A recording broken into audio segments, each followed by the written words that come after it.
Bugün şəhid ocağındayıq, şəhid evindəyik. Şəhid Hərbi polis İsmail Vaqif Buqaroğlu'nun 5-ci ilidir. 10 ilinə gəlmiş ananın yanına, sınırların ananın yanına.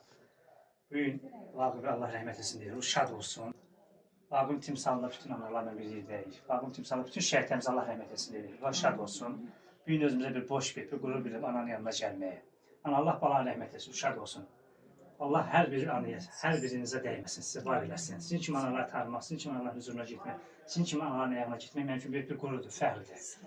Mən səmimi deyim ki, sizin kimi analar bizim üçün mələksiniz, nursunuz. Allah sizi var eləsin.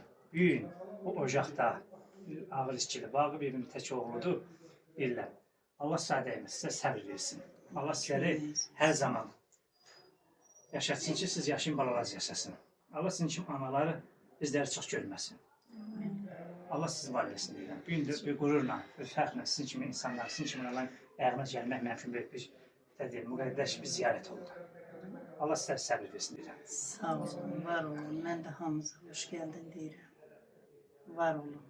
Yanımızda olduğunuz üçün hamınıza öz minnətdarlığımı bildirirəm. Biz analara baxıb lazımdır. Xoş Biz bugünkü günlər bizim yanımızda olasınız, bizə dəstək olasınız. Allah hamımızdan razı olsun. Vaqif hamımız siz evinin tək övladıydı. Yəni bir də bir bacısı var.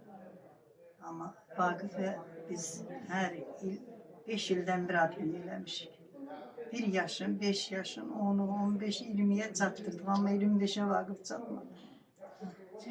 Hep 5 ildən bir Vaqif'e biz böyük belə palatka qurub, aşıqlı zatlar dinlədik. 5'i də ev olma evi. Yəni o elə bütün iki qardaşdılar da, yoldaşımdır. Onlar ilk nəvəydi, oğul nəvəydi, oğulun oğlu.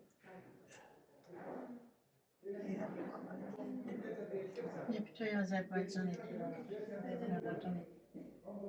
Allah ruhunu şad olsun. Allah rəhmət etsin bir daha. Allah səbrinizi versin.